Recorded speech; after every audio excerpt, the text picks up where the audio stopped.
அமெரிக்க அதிபர் Donald Trump உலக அரசியலையே மீண்டும் ஒருமுறை அதிர வைத்திருக்கிறார். ரஷ்யா உக்ரைன் போரை முடிவுக்கு கொண்டு வர அவர் முன்வைத்திருக்கும் ஒரு திட்டம் அவருடைய ஆதரவாளர்களை ஆச்சரியத்திலும் உலக தலைவர்களை அதிர்ச்சியிலும் ஆழ்த்தியிருக்கிறது. ரஷ்யாவின் கழுத்தை நெரிக்க நான் தயார், ஆனால் அதற்கு நேட்டோ நாடுகள் என் பேச்சை கேட்க வேண்டும் என்று ஒரு பகிரங்க மிரட்டலையே விடுத்திருக்கிறார் டிரம்ப். அப்படி என்னதான் சொன்னார் அவர்? வாருங்கள் விரிவாக பார்க்கலாம். முதலில் டிரம்பின் நிபந்தனையை தெளிவாக புரிந்து கொள்வோம். அவர் இரண்டு முக்கிய விஷயங்களை கூறுகிறார். ஒன்று, நேட்டோவில் உள்ள அனைத்து உறுப்பு நாடுகளும் உடனடியாக ரஷ்யாவிடமிருந்து எண்ணெய் வாங்குவதை நிறுத்த வேண்டும். இரண்டாவது, நேட்டோ நாடுகள் அனைவரும் ஒன்று சேர்ந்து ரஷ்யாவின் முக்கிய கூட்டாளியான சீனாவின் மீது 50 முதல் 100% வரை பிரம்மாண்டமான வரிகளை விதிக்க வேண்டும். இந்த இரண்டு நிபந்தனைகளுக்கும் நேட்டோ நாடுகள் ஒப்புக்கொண்டார். அடுத்த கணமே ரஷ்யா மீது இதுவரை இல்லாத அளவுக்கு மிக கடுமையான பொருளாதார தடைகளை விதிக்க நான் தயார் என்கிறார் டிரம்ப். இப்படி செய்வதன் மூலம் ரஷ்யாவின் போருக்கான பண ஆதாரத்தை முழுமையாக தடுத்து போரை உடனடியாக முடிவுக்கு கொண்டு வர முடியும் என்பது அவருடைய வாதம். ஆனால் டிரம்பின் இந்த கோரிக்கை கேட்பதற்கு எளிமையாக இருந்தாலும் செயல்படுத்துவதில் பல மிகப்பெரிய சவால்கள் உள்ளன. முதல் சிக்கல், நேட்டோ அமைப்பில் உள்ள அனைத்து நாடுகளும் இதற்கு ஒப்புக்கொள்வது கிட்டத்தட்ட சாத்தியமற்றது.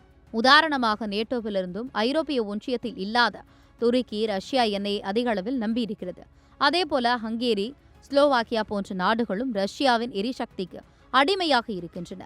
இந்த நாடுகளின் தலைவர்களான எர்டோகன் மற்றும் விக்டர் ஆர்பன் போன்றோரை ட்ரம்ப் எப்படி சம்மதிக்க வைப்பார் என்பது $1 மில்லியன் கேள்வி. அடுத்ததாக, சீனாவின் மீது 100% வரி விதிப்பது என்பது தற்கொலைக்கு சமம் என்கிறார்கள் பொருளாதார நிபுணர்கள். ஏற்கனவே அமெரிக்காவுக்கும் சீனாவுக்கும் இடையே கடுமையான வர்த்தக போர் நடந்து ஓய்ந்திருக்கிறது. அப்படி ஒரு போரை மீண்டும் நேட்டோ நாடுகளுடன் சேர்ந்து தொடங்கினால் அது ரஷ்யாவை பாதிப்பதை விட அமெரிக்க மற்றும் ஐரோப்பிய பொருளாதாரங்களை தான் அதிகமாக பாதிக்கும். இதனால் ஏற்படும் விலைவாசி உயர்வு உலக பொருளாதாரத்தையே நிலைகுலைய செய்துவிடும்.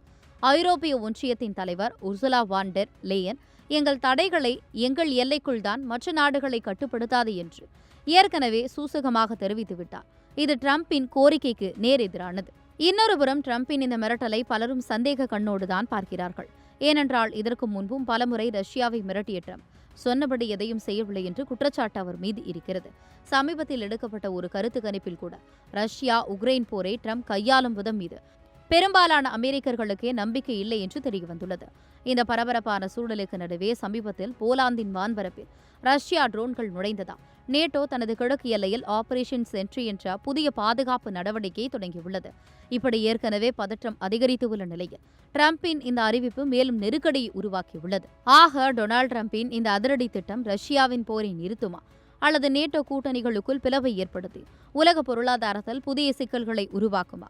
இது வெறும் அரசியல் ஸ்டண்டா அல்லது உண்மையிலேயே செயல்படுத்தப்பட போகும் திட்டமா என்பது வரும் காலத்தில்தான் தெரியவரும்.